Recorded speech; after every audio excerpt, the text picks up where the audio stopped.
So we just got done plowing the yard, and I'm going to leave the truck for Dad because he's still got some plowing to do down at some of his neighbors.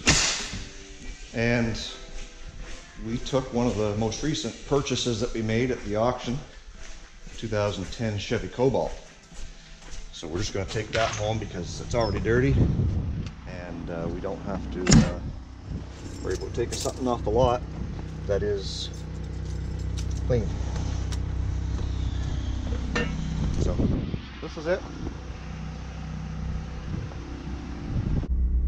So we've just jumped into one of our most recent purchases. It's a 2010 Chevy Cobalt, and I took it off the lot just because I didn't want to take the shop truck. Dad's going to use that to go plow some driveways, and I took this so I don't take something that's clean. It's already dirty. It came back from the auction yesterday, and in the back seat I've got my gear reduction starter for the old Cordoba, and that's going to be this afternoon's project, is to swap those out and see what kind of a difference we have with the starting power.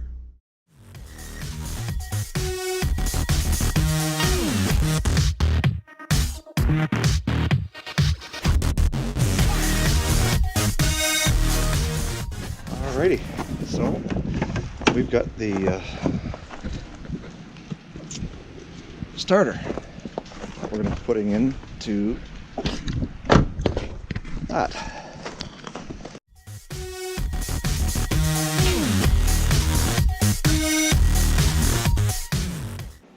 Alright, so here we are on Sunday afternoon. We're going to be installing a new gear reduction starter in this car.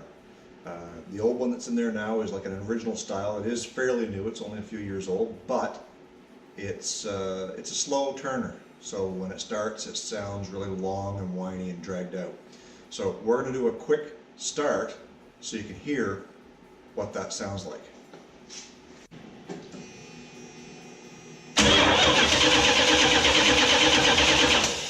That's the sound that we get on a typical Dodge. That was probably made from ever until they come out with a lot of the fuel injected stuff. They all sounded that way. The starters, they just dragged and dragged and dragged until they finally caught. This gear reduction starter is going to turn the engine a lot quicker upon startup, in hopes that A, it starts quicker and it doesn't sound so long and drawn out. So today, this is what we're going to do. So first thing we got to do is get the battery cable disconnected and get the car up on jack stands so we can get underneath of it. And this connection is going to be just a quick 1/2 inch nut or 13 millimeter, whichever you prefer. Sometimes you need a little persuasion.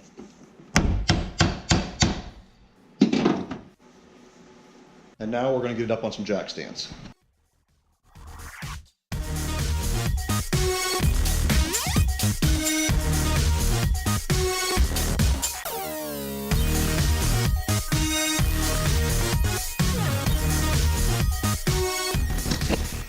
Alright, so we got the car up on jack stands, and the reason why we've jacked up the driver's side of the car is because the starter is attached to the transmission bell housing on the driver's side. So we'll show you where that's at. So there's the old starter attached to the transmission. Got a couple of transmission cooler lines attached to it that we're going to have to get out of the way temporarily to get that thing down out of here.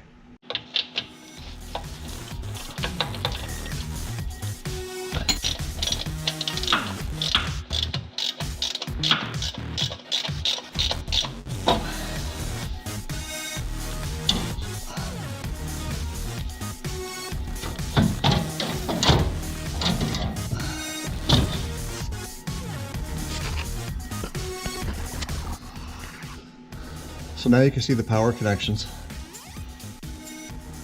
and we'll get the tools to take those off.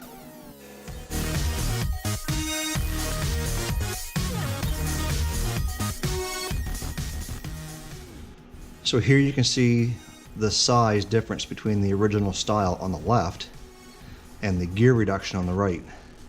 Another big difference is the one on the right weighs a heck of a lot less. So let's get it in.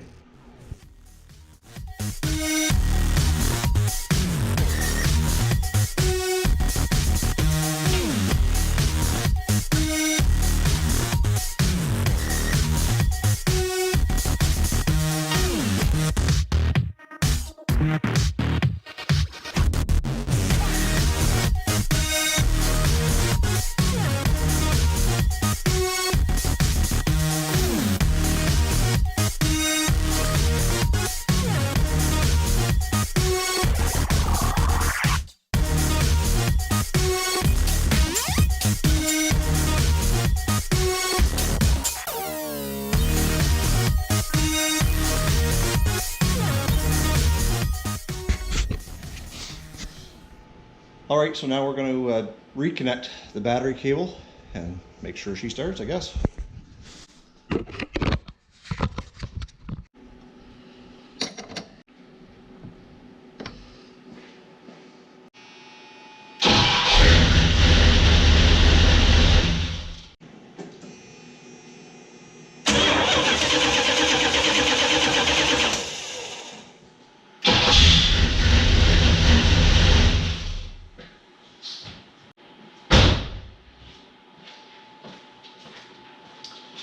She's a lot quicker now. As you know from one of my previous videos, we've got a Kia Soul on our lot that somebody has misplaced the keys for.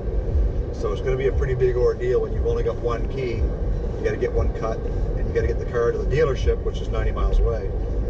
So what that prompted me to do today was go through our inventory, see which vehicles had only one key, and fix that, get second keys.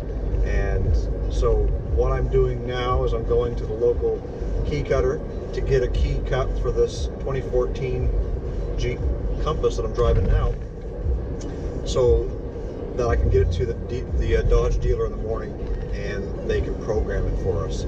So it's going to be a little bit of progress. There was only about 7 vehicles that didn't have that second key. So this is the first one. The 2010 Corolla went to St. John today and got a key programmed at the dealer up there. So I'm just pulling in. I'll be back in a few. So I got my key cut. This is the factory key that came with the vehicle. The other one was missing, so I had purchased one and had it cut. And now when I go to the Dodge dealer in the morning, they can program this so that I can use the door locks and start the vehicle without having any problems. Also, it's one less hiccup when you're selling a vehicle when a customer says, does it have 2 keys? And you have to say no. Well, of course, they expect it then anyway. So we just try to eliminate that, and it benefits both of us. We don't lose keys, and if we do, we've got a backup. And secondly, it keeps the customer happy knowing that they've got that second key as well. So I'm sitting at my computer doing a little bit of editing, and I get a knock at the door. It's Justin Rideout's brother. And Justin is a young fella in town who has started up doing some graphics, stickers, shirts, stuff like that. And because we're celebrating 10 years in business this year, I wanted to do something to kind of commemorate that. Some giveaways and some things for people. So he was doing me up some t-shirts. So check this out. I've got me some t-shirts showing our logo in black with gray, and gray with the black logo on it. And I'm really looking forward to getting some of these t-shirts out there in public, people to be wearing them and be proud that that they supported us in the last 10 years. And it's just kind of a little way of us giving back. So we will have some some contests to give these prizes away, and we hope to have some fun with it.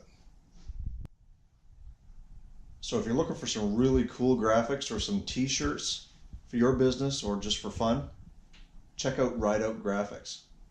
I'll put his information below.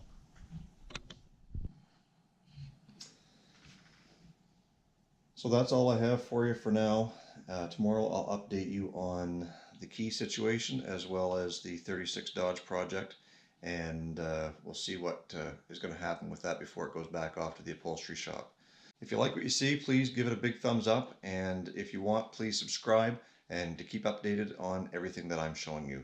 Thank you very much. Have a great day.